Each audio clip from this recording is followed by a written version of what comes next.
3 more chapters in the study of the book of James, and then we'll move on to something else. But James is a book that is very practical.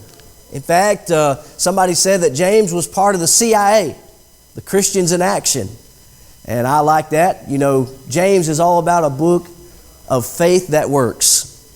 Now, we've talked about chapters 1 and 2. We discussed in chapter 1 how faith that works is demonstrated in a person's religion. But then it's also demonstrated in a person's respect. That is, respect for God, respect for mankind.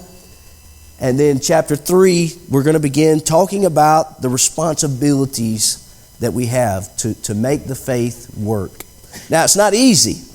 Anything that's practical is not easy. We're going to talk about some very personal and practical things today in our Bible study lesson and in our sermon.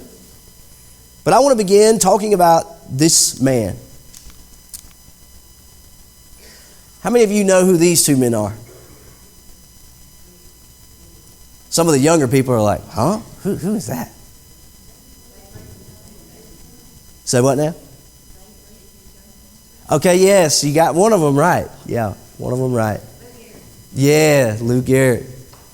Babe Ruth, Lou Gehrig. Of course, Lou Gehrig is on the left. Babe Ruth is on the right. Why is this man famous today? Say what now? A disease. Yeah, you know, it's sad that the ALS was actually named Lou Gehrig's disease. Now, what happens when a person develops this chronic illness? Yeah, all their muscles begin to deteriorate. And in fact, they will eventually die basically because their heart becomes so weak that they will pass away. You know, this man is literally an icon, but not just for his disease. He was a very good baseball player. I mean, he was ranked among the top, but Babe Ruth and some of these others. Now, he was honored on his last day that he was able to play baseball. He had to quit playing baseball because of his disease. So the American Baseball League, they got together and they said, we're going to honor Lou Gehrig on a special day, and they did. Somebody asked him, what do you have to say as you face this challenge? I mean, he knew he was going to die. He knew this disease would ultimately cause him to be bedridden and he would die. Now, here's what he said. He said, today, I feel like I'm the luckiest man on earth. Now, I have an idea that if it were me and they asked me how I felt about ALS, if I had developed this disease and I knew I was going to die and I had to stop playing professional baseball, that if they said, how do you feel about this? I would have said, well, you got about 30 minutes. I'll tell you exactly how I feel about it. But he didn't do that. He demonstrated this really great attitude of leadership. You think that was hard for him to do that? You know, it's hard being any kind of leader. And James, in James chapter 3, he even realized this. It takes a lot of preparation. Now, will somebody read James chapter 3, verses 1 and 2? My brethren, let not many of you become teachers, knowing what we shall receive a stricter judgment. For we all stumble in many things. If anyone does not stumble in word, he is a perfect man, able also to bridle the whole body. Okay. Why do you think James is saying that that many people should not desire to be teachers? I thought the Bible taught that all of us should at least try to teach somebody the gospel, right? What's your thought on that? What do you think is happening here?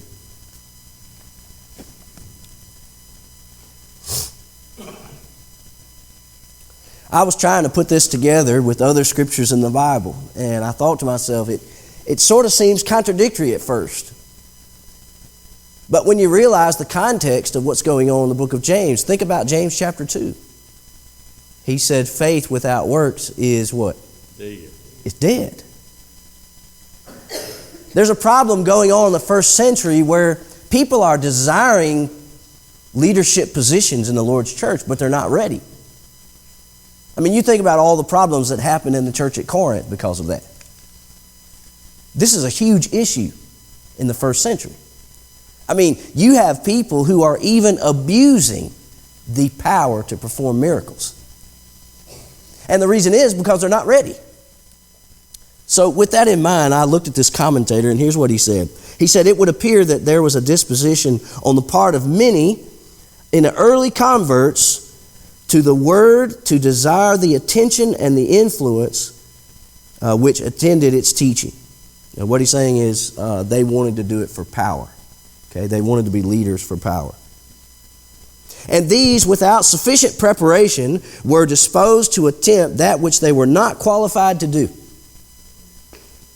They weren't ready.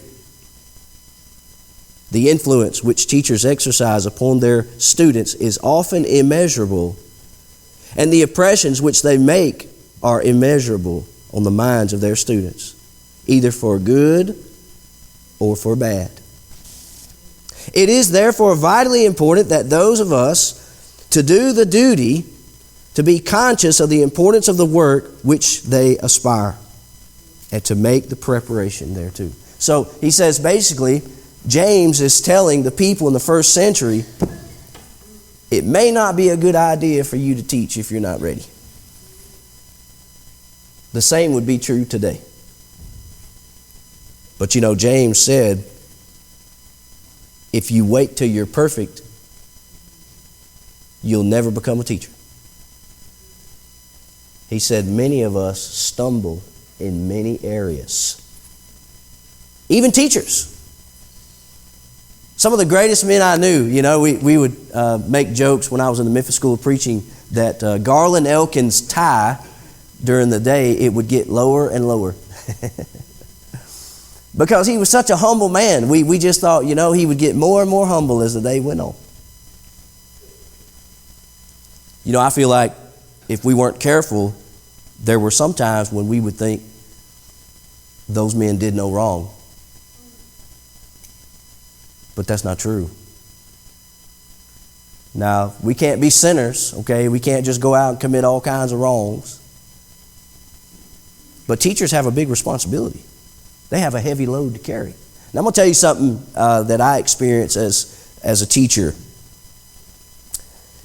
If you're not careful, and I have to preach this to myself all the time, if you are not careful, you will get a very negative view of the people around you. Just think about it. You know, if you're a police officer, what are you going to think about the world? You're going to think everybody's bad, right? And a lot of times when you're in leadership positions, whether it be a preacher, a deacon, an elder, you don't really get much good, you know? A lot of times you see the negative side of things, and you can develop this negativity. And me and my wife were just talking about this recently.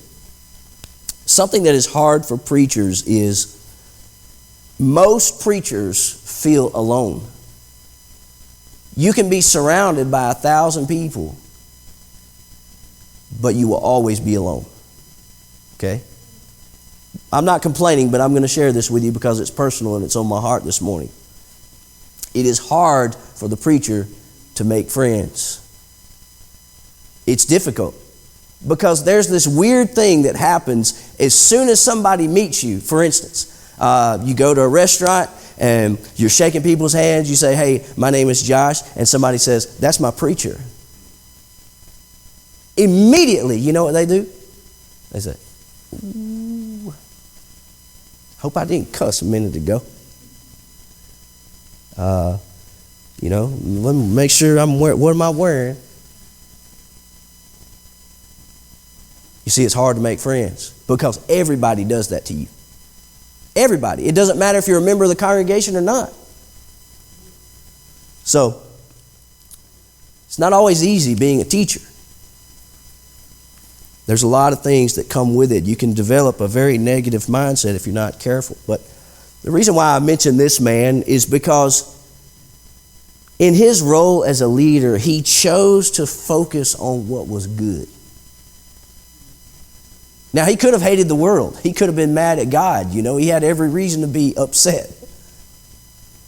But he chose to focus on the good things. And I think James here is sort of making a point for the responsibility of the teacher to make sure that he seeks the good in the responsibilities that he has and to make sure that he's ready to do the job. It's not easy. And I think that's sort of the idea. At first, it caught me off guard. I'm like, well, what does he mean? I thought all men were supposed to aspire to teach the gospel. Well, that is true, but not all men are ready to do it. Okay, it takes a lot of time and experience and effort.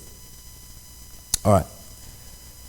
Now I want to move on to something else here. I'm going to give you several verses. Let's go to 1 Timothy chapter 1, verses 5 through 7. And I'll give you a few examples of some people who were not ready, and then I want to move on to something a little more interesting. 1 Timothy chapter 1, verses 5 through 7. I'll give you an idea of what's happening in the first century. Okay?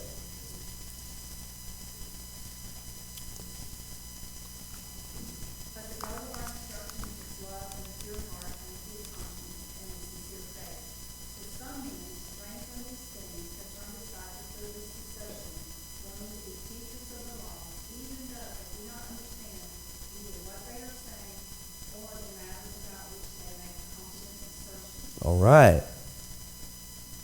So they're out there teaching, but really they weren't ready to teach.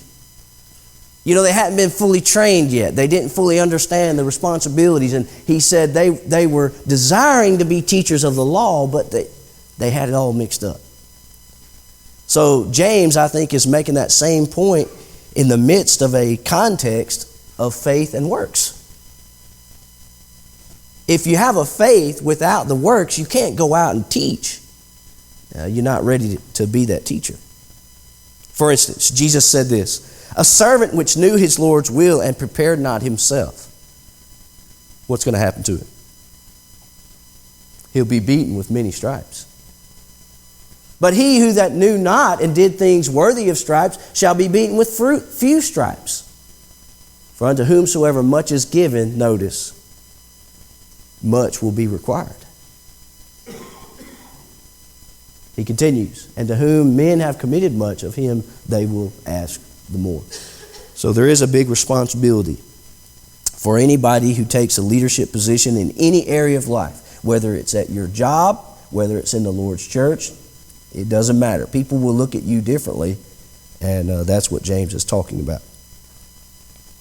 All right. I got a couple other things. I'll notice these quickly, and then I'm going to move on. I sort of had to put this together with this passage to make it fit together because I thought this is a contradiction in terms. But the more I looked at it, it's not a contradiction at all. Because the writer of the book of Hebrews told them, he said, for the time you ought to be teachers, you have need that one teach you again, which be the first principles of the oracles of God. You know, all Christians ought to reach a point in their lives when they could teach somebody. But let's think about it this morning. How many of us in the audience, and I don't want you to raise your hand, how many of us in the audience this morning could say that we are ready to do something like that? That not everybody is ready. We all want to make ourselves ready. And I'll just be honest with you, there are a lot of times when I felt I was inadequate for the job. But that doesn't excuse me, right? That doesn't mean I can just neglect it just because I don't feel adequate enough to do it. No.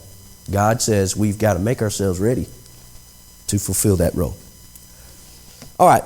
I want to sort of move on to something a little more interesting here. And this is a very interesting subject to most people because I believe most people will struggle in this area. If you're human. Now, if you're some superhuman type Christian, then you may not have any problem with this. But it's interesting to me what James says here in James chapter 3 about the tongue. Now, let me ask you something. What is it that the tongue and a bee have in common? Both can sting you. You know, when I was a kid, we would say something just to try to let people know that what they're saying didn't hurt us. And we would say, sticks and stones will break my bones, but words will never hurt me. Did you ever say that? That is the most untrue thing that anybody could ever say. Because I want to tell you something. Words can many times hurt worse than someone's fist. That's another hard thing about being in a leadership position anywhere. Because I want to tell you, words can make you think differently about yourself. Just because somebody said it. Now, if somebody punched me in the face, I probably wouldn't feel too differently about myself. I'd just be mad. But when I hear about someone saying something about me behind my back, it kills me. I lose sleep over that. And you do too. You see, because words, I'm telling you, words are so powerful. All right, let's look here in James chapter 3 and look at verse 3. And I want to read several verses here and then we'll sort of get into the study. He said, we put bits in horses' mouths that they may obey us, and we turn about their whole body. Behold also the ships, which though they be so great, are driven of fierce winds, yet they are turned about with a very small helm, whithersoever the governor listeth. Even so the tongue is a little member, and it boasteth great things. Behold how great a matter a little fire kindles. The tongue is a fire, a world of iniquity, and so is the tongue among our members, and it defiles the whole body, and is set on fire the course of nature, and is set on fires of hell. For every kind of beast and birds and serpents and things of the sea is tamed, and hath also been tamed of mankind. But notice, the tongue can no man tame. It is an unruly evil and full of deadly poison. Therewith bless we God, even the Father, and curse we men which are made after the similitude of God. Out of the same mouth proceedeth blessings and cursing. And he said, my brethren, these things ought not so to be. So there's a lot there that I want to talk about today, talking about the tongue. Now, when I was researching some of this, I decided to go to the book of Proverbs and look up the word lips and the word tongue. I was shocked at what I found. 42 times the word lips is found. 19 times the word tongue is found, just in the book of Proverbs. You know, I thought to myself, 61 times in that book, the book is about wisdom. And wisdom comes from here. It starts here and it comes from here. So I thought to myself, this is a serious issue. And anybody that has a tongue, I'm going to tell you, is going to struggle with this.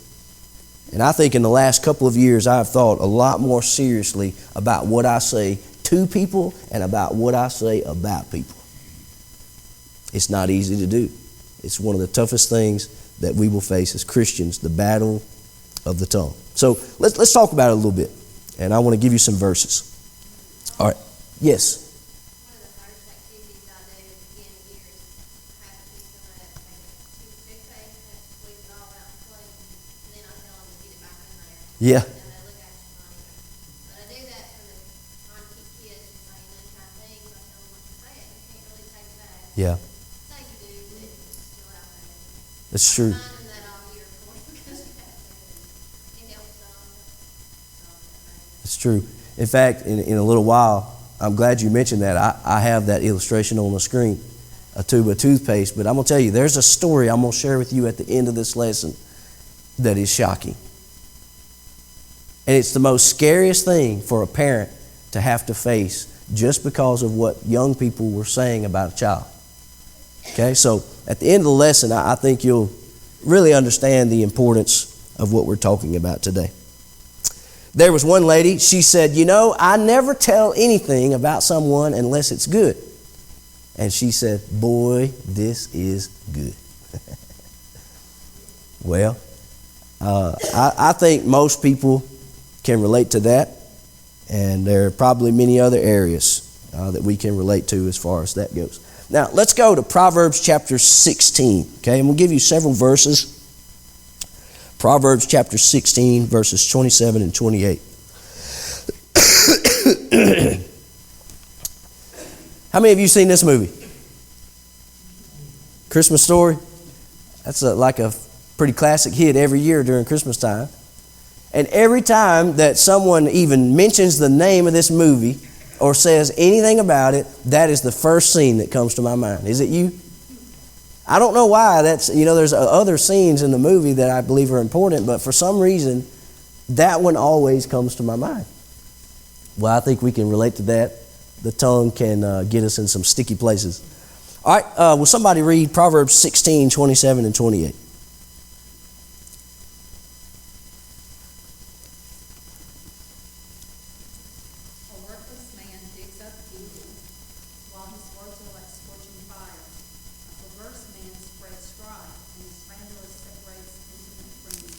Okay.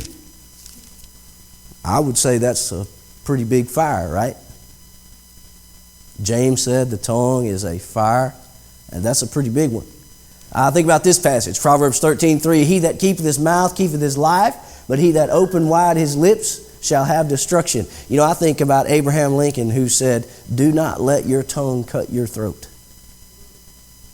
And I think all of us have been in places where we stuck our foot in our mouths, so to speak. It's a hard thing to deal with. Think about this passage in Proverbs 12:22. Lying lips are abomination to the Lord, but they that deal truly are his delight. What are some sins of the tongue? Got one on the screen. Lying, gossip, slander. I'll tell you one that came to my mind when I was studying this that we don't normally think about. And I thought about sort of developing some in this area, but I decided to stay away from it. Complaining. God opened the earth and swallowed a whole family of several hundred people because they were complaining. You can read about that in the Old Testament, the sons of Korah. They came to Moses, they were murmuring and complaining, and God, the Bible says, he opened the earth's mouth and swallowed them. I complain sometimes, and I think to myself, I'll catch myself. I need to think, wait a minute. We just read about somebody on the news who had this happening in their lives, and they're absolutely devastated, And here I am complaining about a lack of sleep or some other thing, And I catch myself. I'm like, all right, I need to change my attitude a little bit. Well, I think that's one area we can all relate to as well. There was a man, he asked a young boy, he said, where are you from? The young boy said, I'm from Grand Rapids, Michigan. We're known for hockey playing and ugly women. And that man looked at him and he said, my wife is from there. That boy said, which hockey team did she play for? If you're like me, I always catch myself after the fact. There are times I want to slap myself in the face. I think to myself, I did not even think before I said that. Well, that's what James is talking about.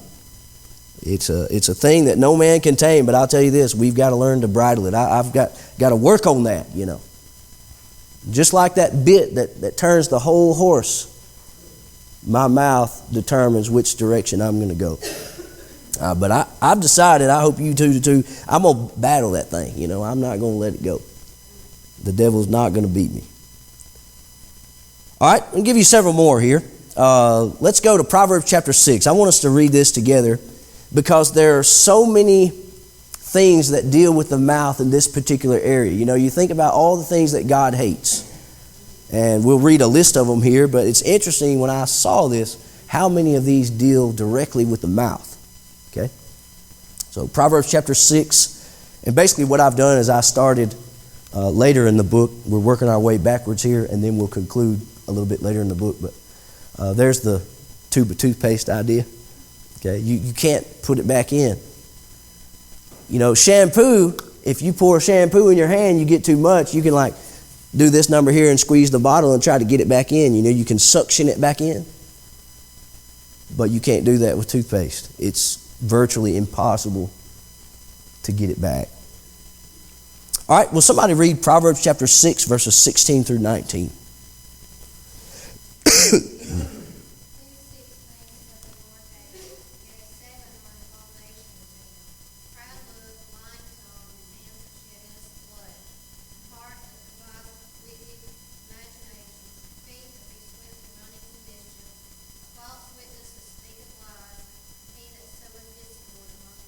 Right.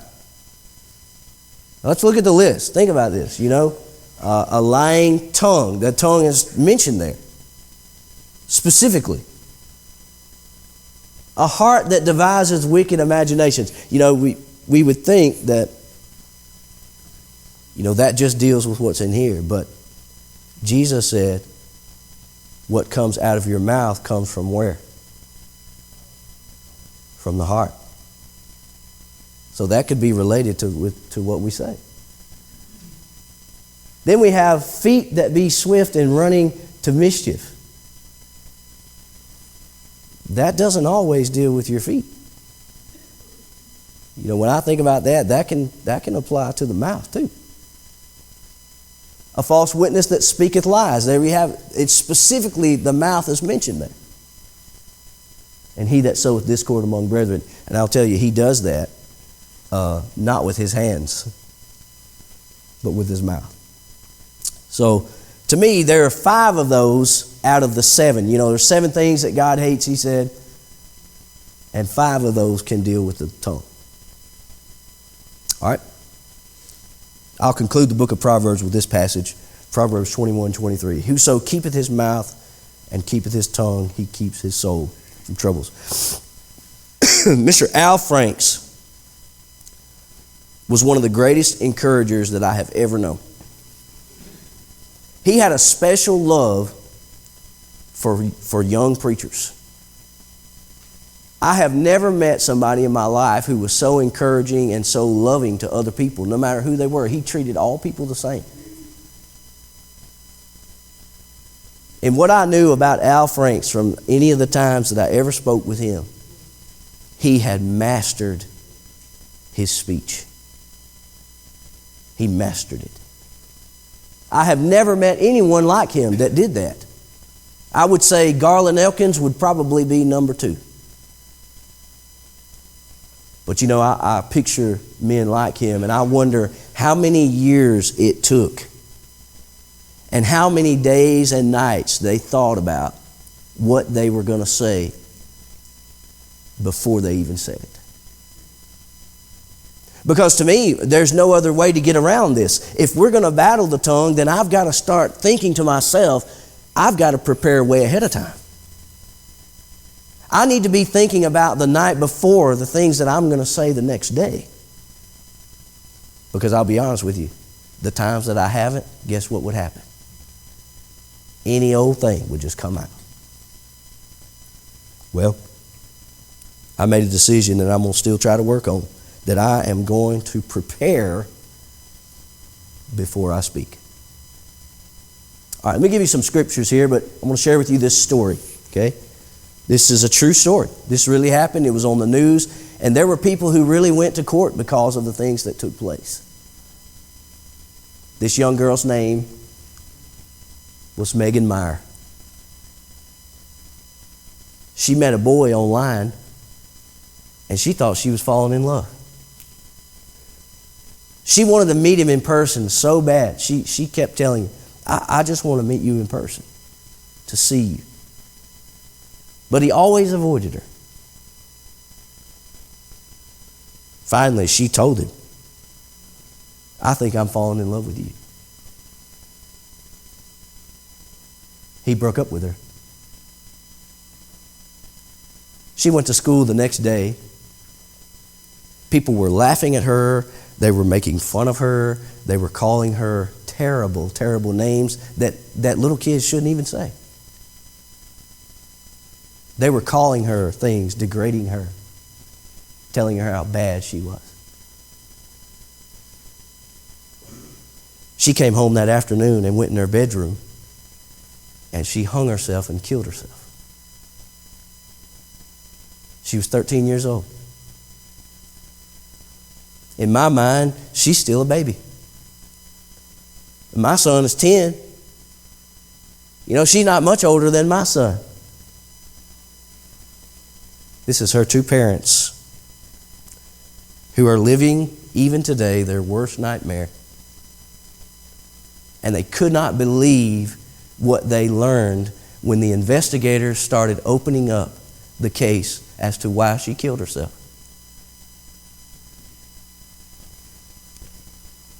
This lady lived in their neighborhood and she hated that family. So she made up a story and made up a boy's name and made up a fake MySpace account and was talking to that girl Megan the whole time. Her and her friends got together and decided they were going to pay back that family because they were upset with them. And we're going to make this little girl fall in love with somebody that doesn't even exist. And then we're going to break up with her and torture her. I don't know why to this day, but I read about this when I was preparing this lesson. She was acquitted of all charges. And I thought to myself, if I were a judge, I would have found something to convict her of. You better believe it. I would have been digging through law books. I would have stayed up night and day. I would have been trying to find some way to put that lady in jail. She needs to be in jail. But you remember what I said in the early part of the lesson. Words can kill people. You punch somebody in the face or in the arm, you're probably not going to kill them. But that little 13-year-old died because of the words that were being said about her. Sticks and stones will break my bones, but words will never hurt me. That's the falsest statement I've ever heard in my life. I want to share with you this poem. Well, they will remain physically. Yeah. No man can tame the tongue. It doesn't matter where you're from. It does not matter how much you pray. We will always battle with these things that we say. But with the tongue, there must come a bridle to help keep from saying things that are idle. If we want a crown and a victory to win, let's strive in the battle against this sin. All right, I'm going to give you some verses. How do we apply this? You know, you say, well, preacher, what am I going to do then? How can I begin to work on this in my life? And how can you begin to work on this in your life? Let's go to Psalm chapter 34. I'll give you 3 of these. Psalm chapter 34, verses 12 through 14.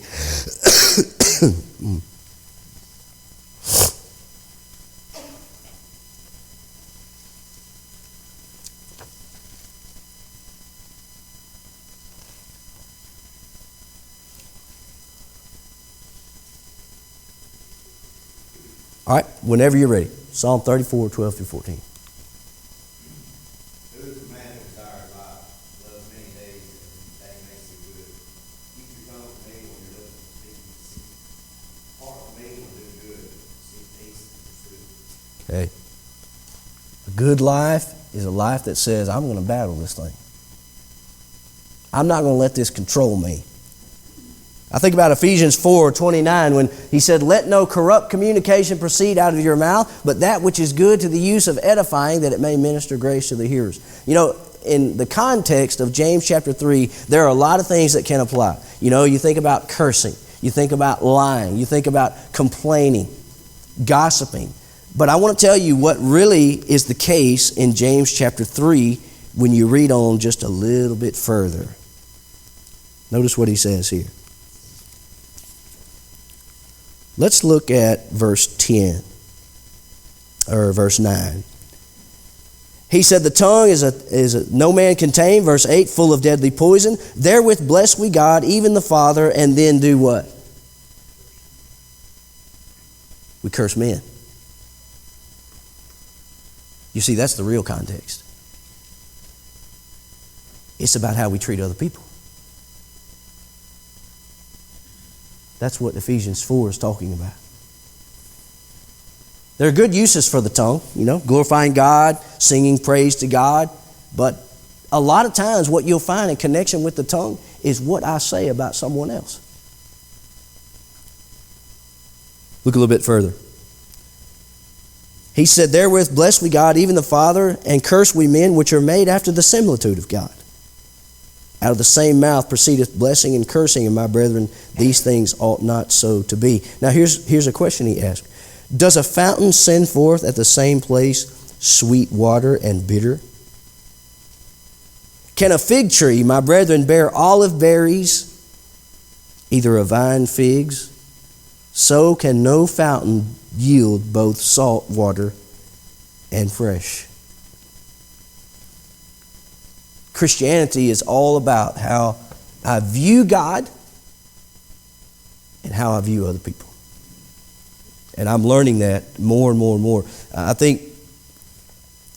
feel like there's a lot of things I'm learning, but especially in the last year, 2 years, I feel like I see the importance now of things like this. Colossians chapter 4 and verse 6, he said, let your speech always be with grace, seasoned with salt, that you may know how to answer every man. This is the ability to build them up. And it's not always easy to do that. And I definitely haven't mastered it, but I'm going to keep on trying. All right? Any comments before we close our class today? All right. How many of you have ever felt like that even recently that you've known someone who was either hurt or built up in a situation that just involved the tongue? Little kids come home from school and they will cry. And you say, well, what's wrong? Did you make a bad grade on your test? No, I actually did good on my test. Did you have a good day at school? Nope. Why not? Because so-and-so will not leave me alone. I'm telling you, it can weigh on a child. It will destroy them. I wish young people would know about that. My wife has a friend of hers whose little girl has something called alopecia. You ever heard of that? How many of it? She doesn't have any hair. We were talking about this young girl the other day, and I said, you know what? I bet that she has a hard time at school. Because little children don't understand. And many times they are very mean. But I've known adults to be the same way. I have. So the tongue, it's very important what we say. I hope that's a good lesson that we learn from this. We'll quit just a minute early. Thank you so much for your attention.